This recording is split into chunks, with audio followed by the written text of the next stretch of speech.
هناك بعض اللحظات التي تم محوها من قبل إدارة WWE أو تريد محوها نهائيا وكأنها لم تحدث، لأنهم لا يريدون أن يراها المشجعين. ففي المصارعة الحرة العديد من المواقف الحادثة الخاصة بهم يتم تخطيطها ووضعها من قبل الإدارة، سواء في الرو أو سماك داون أو أي عرض آخر خاص بهم، إلا أن بعض هذه المواقف المتفق عليها سابقا لا تتم بالشكل المطلوب.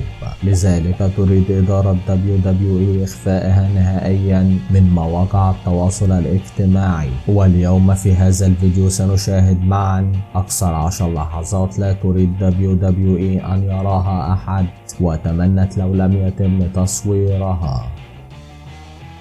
ليندا يتم القضاء عليها بحركة ستينر. الحركة الشهير بها أوستن قام بعملها العديد من المرات للكثير من المصارعين، وأشهرها عندما فعلها لماكمان وكذلك للروك، إلا أن ليندا كان لها نصيب أيضا من هذه الحركة، حيث أنه قام بضربها مرة واحدة في الحلبة، ومن الملاحظ جدا أنها مفبركة بالكامل، وهذا يدل على سبب عدم تكرارها مرة أخرى. إنجل كاد أن يقتل ماكمان. هناك مباراة سميت بجحيم المصارعة، فقد كاد كورت إنجل أن يقتل شين ماكمان عن طريق الخطأ فيها. فمن المعروف عن كورت إنجل قوته في ضرباته الخاصة، فهو مصارع قوي للغاية، ولسوء الحظ في عام 2001 أثناء مواجهته لشين ماكمان قام بضربه ورمى على زجاج صعب الكسر، فهو أقوى بكثير من الزجاج العادي، لذلك كانت الضربة مبرحة للغاية لشون، فقد انزلق على رأسه وكاد أن يقتل فورا. لقاء ماكمان للتغيير. هناك العديد من الأحداث الغريبة التي نشاهدها في المصارعة الحرة والغير مبررة التي أرادت الإدارة تغييرها. ففي عام 2018 وفي أحداث مملة طويلة خاصة على التلفاز، قام أولاد ماكمان وتريبل اتش وقرروا أن يغيروا أساس أحداث WWE، وأخيرا اقتنعوا أنه يجب عليهم إعطاء الجمهور ما يريدون، وحدثت خلافات بين أبناء ماكمان، ولكن كل هذا بالطبع مجرد تمثيل لإثارة حماسة الجمهور. أورتن يحطم ذراعه. يعتبر أورتن من أهم المصارعين المحترفين الذين يقومون بأداء دورهم ببراعة شديدة، ومن المعروف عنه أنه ينهي على الخصم بحركته الخاصة به RKO، فكثيرا ما شاهدنا وهو يفعلها ويستطيع الفوز بها على الكثير من خصومه، ولكن في بعض المرات يتمادى في فعلها لدرجة أنه حطم ذراعه كليا أثناء فعلها في إحدى المواجهات. ففي هذه المرة كان عائدا من إصابة خطيرة في الذراع، وكان يقوم بحركته الشهيرة مرارا وتكرارا التي تشبه الثعبان، إلا أنه من شدة الضرب على الحلبة أصاب ذراعه مرة أخرى بشكل مبالغ فيه، وذلك ما استدعى علاجه مرة أخرى. إنزو يفقد الوعي. فقد المصارع الشاب إنزو الوعي أثناء المباراة بسبب حركة خاطئة فعلها لنفسه. نعلم أن إنزو متحدث جيد للمزيد من الدعاية والإثارة داخل حلبة المصارعة الحرة، إلا أنه يعتبر مجرد طفل ضخم في الحلبة. ففي عام 2016 حيث مشاركته في مهرجان بايباك أصيب إنزو أموري بشكل عنيف وقوي خلال المواجهة، وحدثت الإصابة عندما قام سيمون جوتش بدفع أموري بشكل قوي ناحية الحلبة، فعلقت يد أموري في إحدى تلك الحبال بشكل مؤلم، وكذلك تم ارتدام رأسه بالحبل بطريقة قوية جدا وسقط على الأرض مغمى عليه خارجها. لم يستطع المصور التقاطه.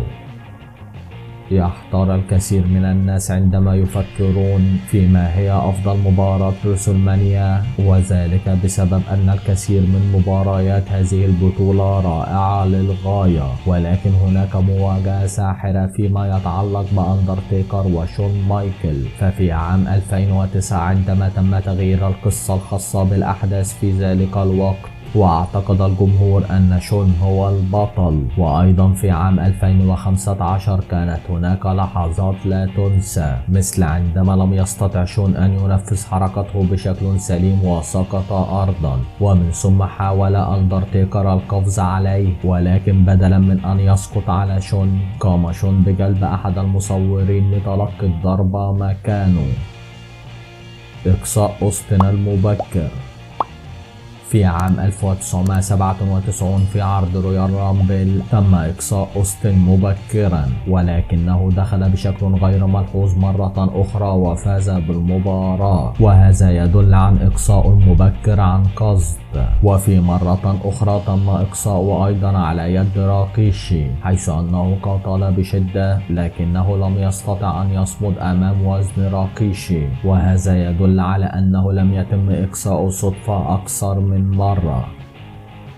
روك لم يفز بالرامبل. في عام 1999 كانت هناك العديد من المشاحنات بين المصارعين قام بها ماكمان، وفي عام 2000 كان الروك من المفترض أن يفوز بالرويال رامبل بعد أن تم إقصاء بول وايت، ولكن إذا تمعنت في النظر إلى المقطع سترى أن الروك قد لمس الأرض قبل بيج شو، على الرغم من أنه فاز بالعديد من المباريات والبطولات، إلا أنه يجب تحقيق العدالة للبيج شو. موت سبايك دودلي. يعتبر سبايك من أمهر المصارعين المحترفين، لكن هيئته وأسلوبه الخاص وخلال مسيرته قام بالعديد من النجاحات، إلا أن ما حدث له كان شيء مرعبا وصعبا. فنرى الكثير من المصارعين يتم إلقاؤهم من الأعلى وضربهم، إلا أن ما حدث لسبايك كان مبرحا، فقد تعاون اثنين من الخصوم في إلقاؤه خارج الحلبة ليقع مباشرة على رأسه بعيدا عن الطاولة التي يجب أن يسقط عليها، حيث أن كفة جسده لم يرتطم بالطاولة ليتحمل الضربة كاملة على رأسه فقط بشكل بشع يصعب على الناس مشاهدته. فلاديمير حاول الخروج من الحلبة. يعتبر فلاديمير من المصارعين الذين لديهم بصمة في الحلبة، إلا أنه لا مانع من التجديد في بعض المواقف واللقطات مثل هذه المباراة. فعندما كان داخل في مشاحنات مع أحد المصارعين حاول أن يخرج رأسه خارج الحبال، ولكنه علق لبعض ثواني التي جعلت الأمر ملاحظا بشدة.